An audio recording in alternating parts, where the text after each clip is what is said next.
nibagirwe igihe nakizwaga ubwo Yesu yinjiraga muri njye, none mu mutima wanjye huzuye ishimwe nshimira umukiza wanjye.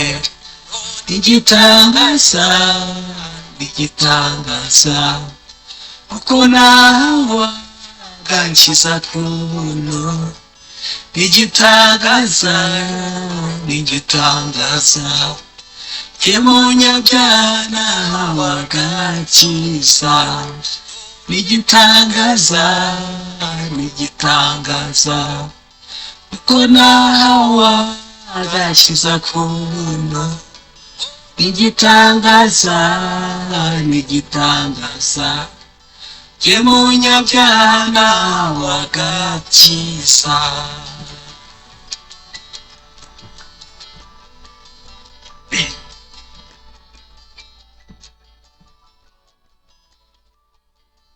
Amagana menshi y'abanyabyaha yanyurabije ngo mbishutiye, ariko wowe ndamuririmbira, zaburi nyinshi mu mutima wanjye.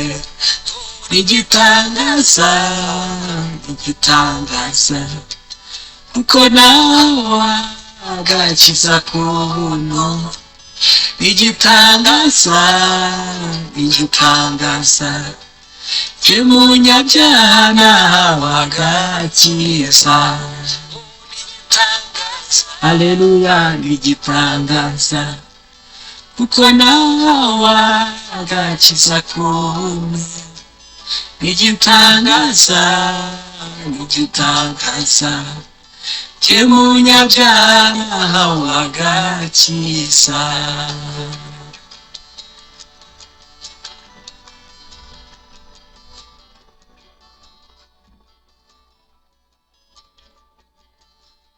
Yamfiriye ku musaraba, umutima n'umubiri bikizwe n'urukundo n'ubuntu bitangaje, byatumye yitangira umunyabyaha. Igitangaza uko nawe agakiza kuntu, igitangaza ye munyabyaha wagakiza. Igitangaza uko nawe agakiza kuntu, igitangaza ye munyabyaha wagakiza.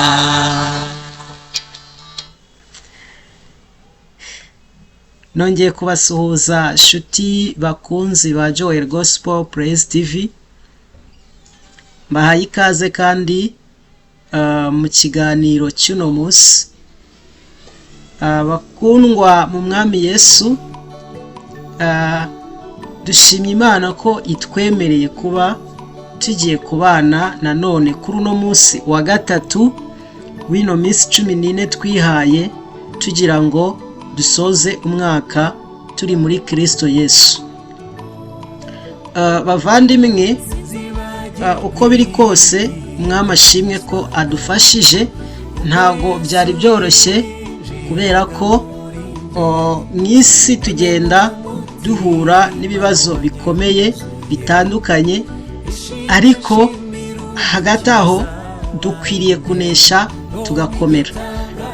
Habwa ikaze rero muri uno mwanya aho uherereye hose. Joel Shimiyimana guhaye ikaze, waba uri mu Rwanda, hanze y'u Rwanda, mu bihugu duturanye, muri Afurika, mu bihugu bya Afurika, mu migabane itandukanye ikikije Afurika, uhawe ikaze niba wumva ururimi rw'Ikinyarwanda. Ikiganiro cyacu cya none rero gifite intego igira iti Yesu Kristo umucyo waje mu isi. bakristo bavandimwe, mu rugendo rwacu rwo kwitegura gusoza umwaka, Imana iraduhamagarira kuba tudakwiriye gusoza uyu mwaka ngo tuwusoze nk'uko twari turi, ahubwo dukwiriye kuwusoza dufite imitima mishya. Ntidusoze nk'uko byari bisanzwe, ahubwo tuwusozanye imitima mishya, turi mu mucyo ubonerwa muri Kristo Yesu. Mu minsi 2 ishize twabonye ko Yesu ari impano ikomeye. Twabonye ko yaje gushaka no gukiza abari barazimiye, harimo twebwe.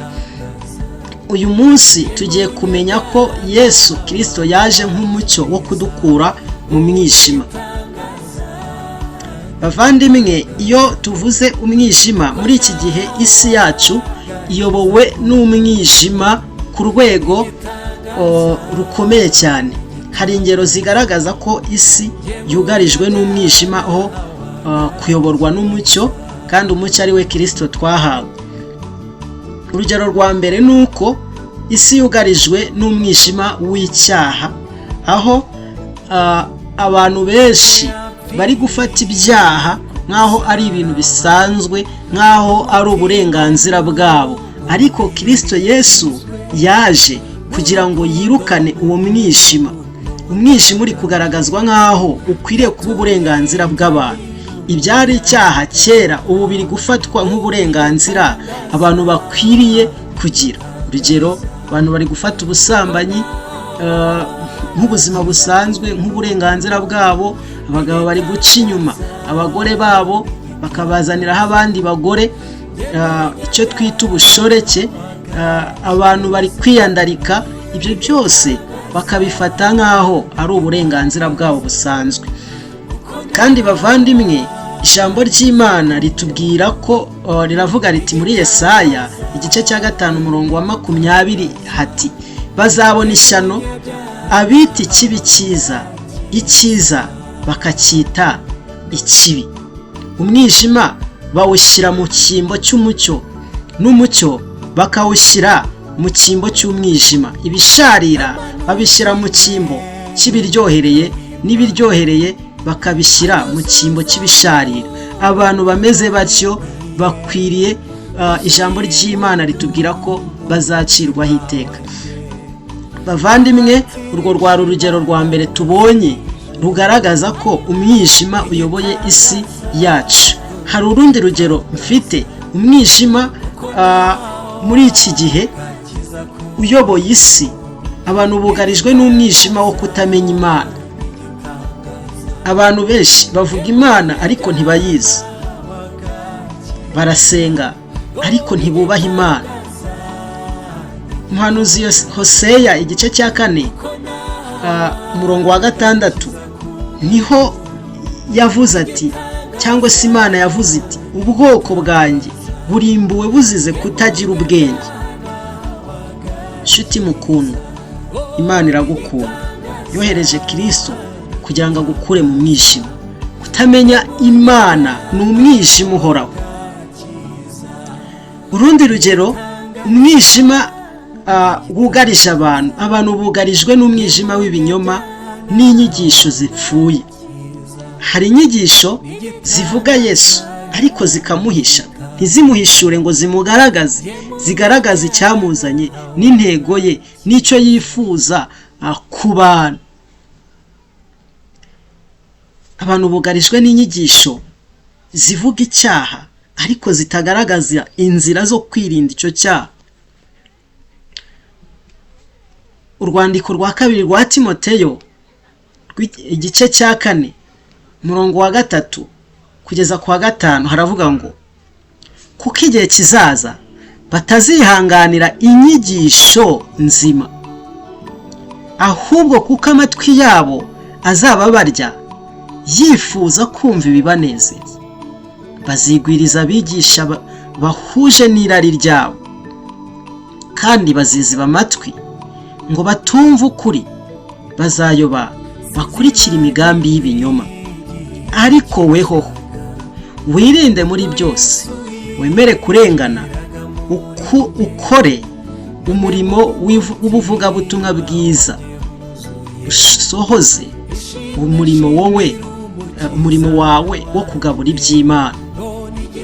Bavandimwe, isi yugarijwe n'umwijima w'ibinyoma n'inyigisho zipfuye, ariko Kristo Yesu yaje nk'umucyo wo kudukura muri uwo mwijima. Abantu bugarijwe n'umwijima w'urukundo rw'amafaranga. Amafaranga yahindutse imana y'abantu. Ubusambo bwabaye bwinshi bushingiye ku mafaranga. Ruswa z'amoko atandukanye zishingiye ku mafaranga. Uburiganya butandukanye bushingiye ku mafaranga. Kristo Yesu aragukeneye ngo agukure mu mwijima umeze gutyo. Urwandiko rwa mbere rwa Timoteyo igice cya 6 umurongo wa 10 haratubwira ngo kuko gukunda impiya ari umuzi w'ibibi byose. Hariho abantu bamwe bazirarikiye barayoba, bava mu byo kwizera, hanyuma barangije imitima yabo yuzuramwo umubabaro. Amafaranga aho ari, kuyoba kuragwira, umwijima uba mwinshi. Abantu bugarijwe n'umwijima w'ubwibone no kwikunda. Ndi kubereka uburyo umwijima uyoboye isi. Kwishyira hejuru, kudasenga, kutagisha inama Imana, ibyo byose ni ibintu bigaragaza umwijima uri mu bantu. Igitabo cy'Imigani igice cya 16 umurongo wa 18 haravuga ngo kwibona kubanziriza kurimbuka, kandi umutima wirarira ubanziriza kugwa. Abantu kandi bugarijwe n'umwijima wo kurenganya ndetse no guhohotera abandi, gutoteza abakene, guhonyora uburenganzira bwa muntu, ubugizi bwa nabi. Ibyo byose ni ingero z'umwijima umwami Yesu yaje kugira ngo adukuremo. Amosi 5:24 aratubwira ngo ahubwo ureke imanza zitabera zigende nk'amazi, no gukiranuka kugende hose nk'uruzi rusandaye. Nshuti bavandimwe, aho ubutabera bubuze, umwijima urigaragaza. Abantu bari kuyoborwa n'umwijima w'iyobokamana ridafite ubuzima. Gusenga ku munwa gusa, nta guhinduka, nta gukiranuka. Matayo 15:8 hari ijambo rivuga ngo ubwoko bunshimisha iminwa, ariko imitima yabo imba kure cyane. Abantu bugarijwe n'umwijima w'iterabwoba ndetse ubwoba bw'ejo hazaza, ubwoba bwo gutinya abantu, ubwoba bw'urupfu, ndetse n'ibindi bikangisho bitandukanye. Ariko Kristo Yesu yaje nk'umucyo wacu, nk'umucyo duhawe kugira ngo adukure muri uwo mwijima. Muvandimwe, ndakwinginga kugira ngo ntusoze uyu mwaka ngo uwusoreze mu mwijima w'icuraburindi. Ndagusabye kugira ngo uwusoreze mu mucyo. Birakwiriye. Umwami Yesu yaje ku bwacu, yaje ku bwanjye, yaje ku bwawe. Urwandiko rwa kabiri rwa Timoteyo igice cya 1 umurongo wa 7 haratubwira ngo Imana ntabwo yaduhaye umutima w'ubwoba, ahubwo yaduhaye umutima w'imbaraga n'urukundo ndetse no kwirinda. Bavandimwe, umwijima wugarisha abantu uteye ubwoba. Abantu bugarijwe n'umwijima w'ivangura, urwango rushingiye ku moko ndetse no gusuzugurana. Urwandiko rwa mbere rwa Yohana igice cya 2 umurongo wa 9 haravuga ngo uvuga ko ari mu mucyo akanga mwene se aracyari mu mwijima na bugingo n'ubu. Ukunda mwene se aguma mu mucyo, nta kigusha kiri muri we. Naho uwanga mwene se ari mu mwijima kandi agendera mu mwijima, ntazaho ajya kuko umwijima wamuhumye. Muvandimwe, ndakwinginze kugira ngo amaso yawe ntahumishwe n'ano moko y'umwijima atandukanye ari kuyobora isi yacu muri iyi minsi, kuko abantu bugarijwe n'umwijima wo kwanga ukuri. Abantu bari kwanga guhinduka, bari kwanga kwakira Kristo Yesu, bari kwemera kugendera mu mwijima. Impamvu bari kwanga umucyo nuko bazi yuko ibyo bakora ari bibi, bidakwiriye kujya ku karubanda. Yesu yarabivuze mu butumwa bwiza bwanditswe na Yohana igice cya 19, yaravuze ngo uko gucirwaho iteka nuko umucyo waje mu isi, abantu bagakunda umwijima kuwurutisha umucyo, babitewe nuko ibyo bakora ari bibi. Dukwiye kumenya ibi bintu, dukwiye kumenya ko isi yobowe n'umwijima, ariko abayoborwa na Kristo bagendera mu mucyo. Soza umwaka utayoborwa n'umwijima, ahubwo uyoborwa na Kristo Yesu, umwami wawe wahawe, kugira ngo agukure mu mwijima agushyire mu mucyo utanga ubugingo buhoraho. Ntushobora guhindura isi uri mu mwijima. Mbere na mbere urabanza ugahinduka ukabona kwinjira mu mucyo. Reka intero yacu muri iyi minsi dusoza umwaka ibi yingiye, twese tuvuge duti mpagaritse kuyoborwa n'umwijima w'isi, mpagaritse kugendera mu byifuzo byanjye, kandi nemeye kuyoborwa n'umucyo wa Kristo Yesu ubuzima bwanjye bwose. Muvandimwe, iyi nkuru nziza uyumve kandi uyihe agaciro. Yesu yaje nk'umucyo, kandi umucyo uharanira gutsinda umwijima. Umwijima, reka turebe icyo usobanuye mu buryo bw'umwuka. Umwijima mu buryo bw'umwuka ni ukubaho utandukanye n'Imana. Mu by'umwuka, umwijima si ijoro, si ukubura k'umuriro w'amashanyarazi, ahubwo ni ukuba mu buzima budafite Imana. Abefeso 4:18 hari ijambo rivuga ngo ubwenge bwabo buri mu mwijima, kandi ubujiji buri muri bo, no kunangirwa imitima yabo byabatandukanije ubugingo bwabo buva ku Mana. Iyo umuntu atandukanye n'Imana, ubwenge bwiwe burahuma. Ibyemezo atangira gufata ibyemezo aho buki, kubera ko aba ari mu mwijima. Umutima we utangira kubura amahoro. Bavandimwe, umwijima ni ukutamenya ukuri kw'Imana. Ni ukutamenya ukuri kw'Imana. Ijambo ryaravuze ngo uwo mucyo uvira mu mwijima, ariko umwijima ntiwawumenya. Umwijima ugaragaza ukuri kw'Imana. Umwijima ugaragaza ibinyoma byemewe. Hanyuma kandi umwijima ugaragaza umwijima.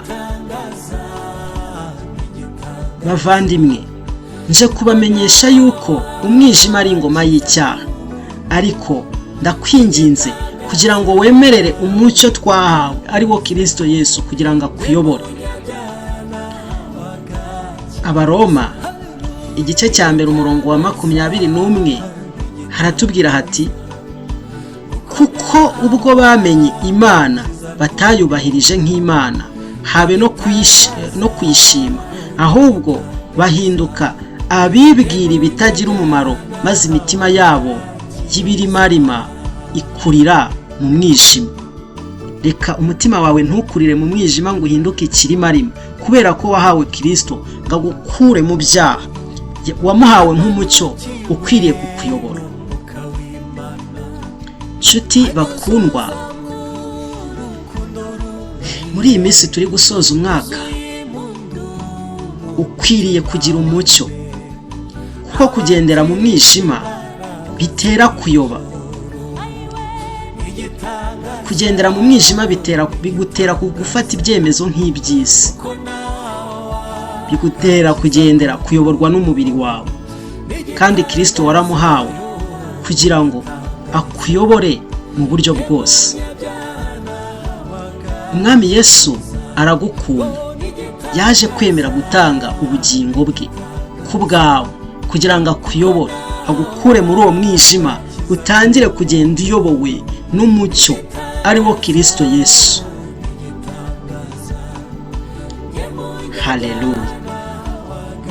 Umwijima mu by'ukuri ni ubuzima bwose budafite Kristo nk'umucyo n'umwami w'ubuzima bwawe. Aho Kristo atari, haba hari umwijima. Aho ukuri kw'Imana kutari, haba hari umwijima. Aho icyaha kiyobora, aho naho kandi haba hari umwijima. Hanyuma muvandimwe, nagira ngo nkumenyeshe ko Yesu Kristo ubwe ari umucyo uturuka ku Mana.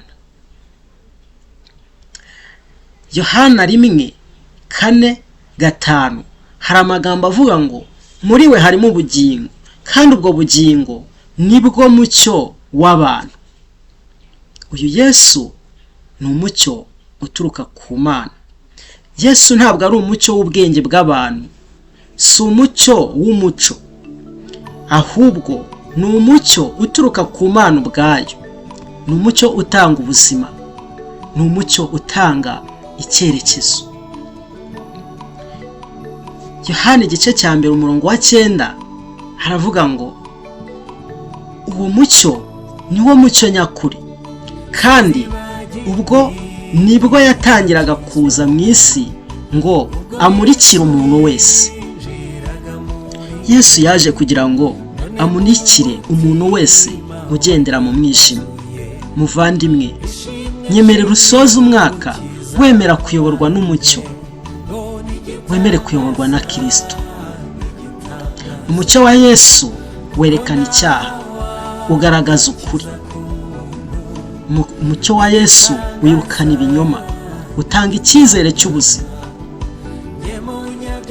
Munyemerere bavandimwe, ikindi, umucyo usaba kwihana no guhinduka, kandi isi yacu ntabwo ishaka guhinduka, n'abayigize ntibari gushaka guhinduka.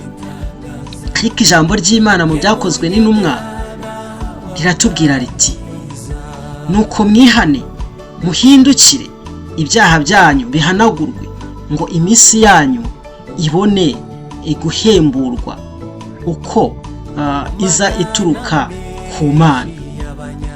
Kwakira umucyo bisaba guhinduka. Isi ishaka ihumure, ariko itabanje guhinduka. Akira Kristo Yesu. Yaje ku bwawe, yaje ku bwanjye, kugira ngo aduhindure abana b'Imana. Ikindi, umucyo uha Yesu umwanya wa mbere, kandi abakristo b'iki gihe Yesu ntibamukeneye. Abakolosayi 1:18 niho hatubwira ngo niwe mutwe w'umubiri, niwe torero, kandi niwe tangiriro n'imfura yo kuzuka mu bapfuye, kugira ngo abe uwa mbere uhebuje byose. Umucyo usaba ko Kristo ayobora byose. Kandi isi yo ishaka kwiyobora. Iyo n'indi mpamvu ituma isi yanga umucyo. Bavandimwe, munyemerere twemerere umucyo utuyobore, dusange Kristo kuko twaramuhawe. Isi ntabwo irwanya umucyo kubera ko ari mubi, ahubwo irawurwanya kuko ari ukuri. Kwanga umucyo ni ukuhitamo kuguma mu mwijima. Icyama twese tugaterura tugira duti, nanze umwijima, nisemo umucyo wa Kristo Yesu. Naho isi yamwanga, ariko njye nkwiye guhitamo Kristo Yesu, nkagendana nawe.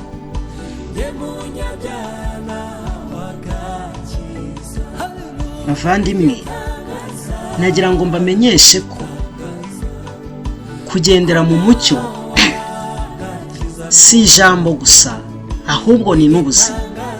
Urwandiko rwa mbere rwa Yohana 1:7 hari ijambo rivuga ngo, ariko iyo tugendeye mu mucyo nk'uko nayo ari umucyo, tuba dufatanije ubwacu kandi amaraso ya Yesu umwana wayo atwizaho ibyaha byose.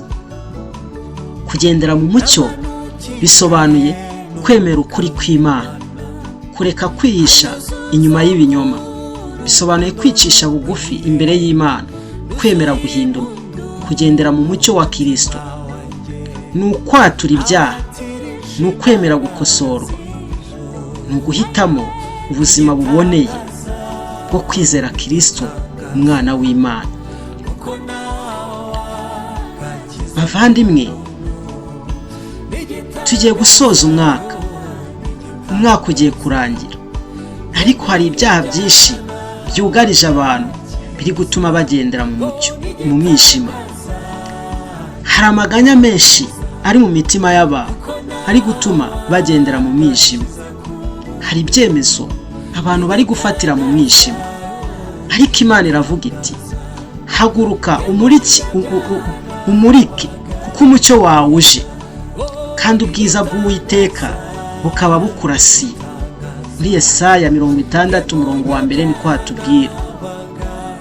Ntushobora kwinjira mu mwaka mushya uri mu mwijima wa kera. Ndakwinginze wibyinjiramo, witangira umwaka uri mu mwijima wa kera, ahubwo tangira umwaka uri mu mucyo. Reka twisuzume twibaza ibibazo bikurikira. Ese hari ahantu mu buzima bwanjye hatarimwo umucyo wa Kristo? Wisubize. Ese wemeye ko umucyo w'Imana ukwereka uko wowe uri? Nuwemera Kristo kuko ari we mucyo, uzimenya, umenye uwo uriwe. Ese ndi umwana w'umucyo cyangwa ndi umwana w'umwijima mu myitwarire yanjye, mu mibereho yanjye? Wisubize. Ariko uyu munsi umucyo uragukeneye, Kristo Yesu aragukeneye. Muvandimwe, nyemerera mu gusoza umwaka turi gusoza, ntugume mu mwijima, ngo ukomeze kukuyobora, ko wahawe umucyo ari wo Kristo Yesu. Yesu aravuga ati nkurikira, tugendane, unkingurire urugi, ukingure umutima wawe ngo nkuturemo. Kwirengagiza umucyo ni uguhitamo umwijima. Yesu ni umucyo twahawe kugira ngo atuyobore. Icyama ugahitamo kugendera mu mucyo ari wo Kristo Yesu, ukahitamo kumwakira. Twabonye ko Kristo ari impano ikomeye twahawe. Twabonye ko yaje gushaka no gukiza icyari cyarazimiye. Uyu munsi tubonye ko ari umucyo waje kudukura mu mwijima. Nubwo umwijima uyoboye isi, ariko wowe ukwiye kuyoborwa n'umucyo. Fata umwanzuro uyu munsi wa none, wemerere Kristo afate ikibanza cya mbere muri wowe, akubera umucyo ugukura mu mwijima. Kandi uyu mucyo ni wo mucyo nyakuri utanga ubugingo, ni wo mucyo ukura mu rupfu, ni wo mucyo utanga ubuzima, utanga umunezero. Va mu mwijima, va muri ibyo byahungabanyije umutima wawe, va muri ibyo byagutwaye, maze wemerere Kristo akuyobore. Nyemerera uyu munsi wa none ufate umwanzuro, ntusubire inyuma, ntuzatangire uriya mwaka uri kugendera mu mwijima. Uzawutangirane n'umucyo, uzawutangirane na Kristo Yesu. Ngaho nyemerera dufatanye gusenga isengesho. Data, mu izina rya Yesu, turagushimiye umunsi wa none ko utugiriye neza. Kristo Yesu, tukaba tumenye ko ari wowe mucyo waje kugira ngo dukure mu mwijima. Weretse umuntu wese ubashije kumva kandi agaha agaciro iri jambo, agahishurirwa ko twahawe umucyo waje kudukura mu mwijima. Haleluya. Nguwo ni wo mucyo nyakuri, kandi uwo nguwo waje gukura abantu bose mu mwijima kugira ngo bahabwe ubugingo buhoraho. Twugarijwe n'umwijima uyoboye isi, umwijima w'ubwigunge, umwijima w'ubusambanyi, umwijima wo guhozanya ku nkeke. Inzangano mu bantu zabaye nyinshi, ariko abantu bawe bakeneye kumurikirwa n'umucyo, bakeneye kwakira Kristo. Reka abantu bawe basoza umwaka bamurikiwe n'umucyo wa Kristo. Reka abantu bawe bazatangira undi mwaka bawutangiranye na Kristo Yesu. Kristo Yesu azaba uwa mbere muri bo, hanyuma akomezanya natwe uru rugendo rw'ino minsi 14. Uyu wari umunsi wari umunsi wa gatatu. Uzagendane natwe, uzakureho kirogoya yose. Uwiteka turakwiragije, bana n'abumvise iri jambo kandi n'abarihaye agaciro. Urakoze ni mu izina rya Yesu, amen. Nshuti muvandimwe, nagira ngo nkwibutse ukore subscribe, ukore share, commenting, maze ubwiza bw'Imana urusheho kurabagirana, ukomeze kuyoborwa n'umucyo wa Kristo Yesu. Ndabakunda cyane, tuzasubire ku munsi w'ejo. Muri ino minsi turi gusoza umwaka. Umwami abaho umugisha. Igitangaza, igitangaza, umunyabyaha wagakiza. Igitangaza, igitangaza, kuko nawe wagakiza k'umuntu. Igitangaza, igitangaza, umunyabyaha wagakiza. Igitangaza, igitangaza, umunyabyaha wagakiza. Igitangaza, igitangaza, umunyabyaha wagakiza.